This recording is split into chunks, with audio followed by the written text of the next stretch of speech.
রাতের বেলা ঘুরতে আমার বেশ ভালোই লাগে।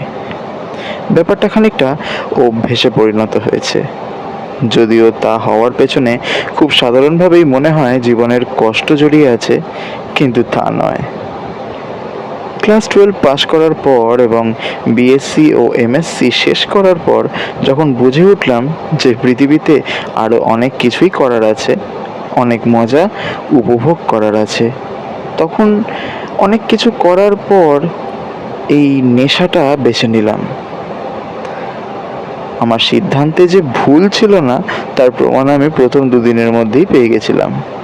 যাই হোক, সে না হয় আর একদিনের গল্পের খোরাক হবে। এই 352 দিন রাত্রি ভ্রমণের পর যে অভিজ্ঞতা আমার সঞ্চয় হয়েছে তা আমি প্রতিদিনই লিখে রেখেছি। তবে সব দিনের কথা তো বলা যায় না। অনেক তিক্ত অভিজ্ঞতার সম্মুখীন হতে হয়েছে, আবার অনেক অতিপ্রাকৃতিক ঘটনারও সাক্ষী হতে হয়েছে। তাদেরই একটা 221তম দিনের ঘটনা আজকে বলবো। আর আগে এটা বলে নেওয়া ভালো যে আজ থেকে প্রায় 2 বছর আগে আমি একটা ইলেকট্রিক স্কুটি কিনি। সেটাই আমার পক্ষীরাজ। এই রাতের বেড়ানোতে যেমন অনেক মানুষকে তাদের কর্মজীবন থেকে বের হতে দেখি, আবার অনেক মানুষকে অনেক রকম পেশায় ঢুকতেও দেখি। আমার ভিড় পছন্দ নয় ঠিকই, তবে ফাঁকা রাস্তাও পছন্দ নয়। তাই আমি যেমন ওই একলা দোকানিদের মেন্টাল সাপোর্ট দিই, তারাও আমার শহরটাকে আরও অনেক বেশি গ্রহণযোগ্য করে তোলে আমার চোখে। ঘটনায় আসি। সেদিনটা ছিল জুন মাসের এক পচা গরমের দিন, বা বলা উচিত পচা গরমের রাত। যদিও বাবা মা একটু আপত্তি করে, তবে নাইট শিফটে অফিস ছাড়ার পর থেকে অতটা অসুবিধা হয় না। রোজই আমি রাত 11:30টায় বেরোই এবং ভোর 3টের আগেই বা কখনো কখনো ভোর 4টের আগে বাড়ি ঢুকে যাই। সেদিনকে গিয়েছিলাম বাগবাজার চত্বরে। বিটি রোড ধরে সোজা এগিয়ে টালা ব্রিজ ক্রস করে সবে গ্যালিফ স্ট্রিট ক্রস করেছি, এমন সময় দেখি রাস্তা দিয়ে একদল মহিলা হেঁটে যাচ্ছে আরজি কর হাসপাতালের দিকে। ব্যাপারটা খুবই অস্বাভাবিক, কারণ এর আগে কখনো এইরকম এক রঙের শাড়িতে এত রাতে এরমটা দেখিনি। কুসংস্কারী ভারতবাসী বলে কথা, তাই এটা দেখার পর থেকেই মনের মধ্যে একটা অস্বস্তি হচ্ছিল। জায়গাটা ক্রস করে বেরিয়ে গেছিলাম, কিন্তু নেতাজির দিকে তাকিয়ে মনটা কিরাম জিজ্ঞাসু হয়ে উঠল। গাড়িটা ঘুরিয়েই ভাবলাম যাই দেখে আসি তাদের গন্তব্য কোথায়। বেশি দূর নয়, খালের দিক থেকে ডান দিকে ঘোরার পরেই একটা বন্ধ ফুলের দোকান ও একটা পুরনো বাড়ি ছাড়িয়ে দেখলাম তারা মাটির মধ্যে সার বেঁধে বসে পড়েছে। কিছু দূর এগোতে দেখি নুন লেবু লঙ্কার মালা তারা প্রত্যেকের হাতে নিয়ে কি যেন বিড়বিড় করছে,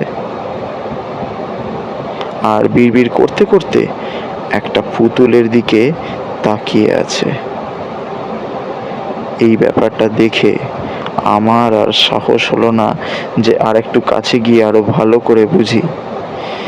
কিছুক্ষণের মধ্যে তাদের মধ্যে একজন হঠাৎ করে কাঁদতে আরম্ভ করলো। তারপর সে অট্টহাসি শুরু করলো, যা শুনে শহরের এক প্রান্ত কেঁপে উঠবে। বাকি মহিলারা ওই মহিলাকে ঘিরে বসে পড়ল রাস্তার মাঝখানে, যেন রাস্তা দিয়ে কোনো দিন কোনো ট্রাক আসবেই না। এত কিছু দেখছি আর ভাবছি যে এদের কি চাই। এমন সময় হঠাৎ আমার গায়ে কাঁটা দিয়ে উঠল। কিছুক্ষণের মধ্যেই সেই ভ্যাপসা গরম কেটে গিয়ে এক হিমেল হাওয়ার সৃষ্টি করলো। এই ঝোড়ো হাওয়া যেন আর কোথাও নয়, শুধুমাত্র এই এলাকাতেই হচ্ছে। হঠাৎ সেই মাঝখানের মধ্যমণি মহিলা উঠে দাঁড়ালেন এবং টলতে টলতে খানিকটা আমার কাছে এগিয়ে এলেন। এই মুহূর্ত এবং পরিস্থিতিতে দাঁড়িয়ে আমার জায়গায় যে কেউ থাকলে তার মন শুকিয়ে যেত, কিন্তু কৌতূহলী মন আমাকে জিজ্ঞাসার মুখে ফেলে আরও ঠেলে এগিয়ে দিল।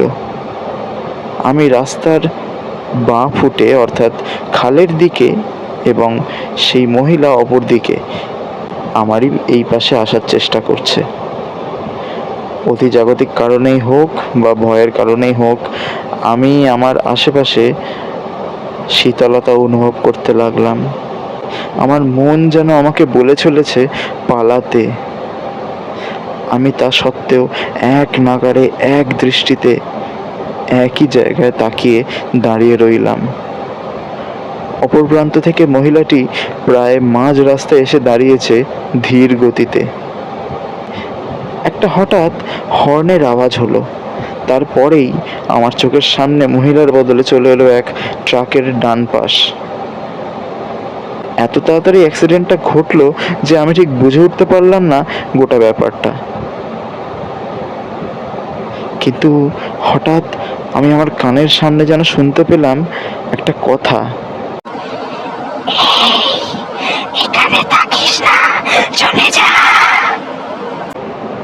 যেন কেউ অত্যন্ত নাটকীয়ভাবে আমার কানের কাছে এসে ফিসফিসিয়ে বলল এই কথাটা।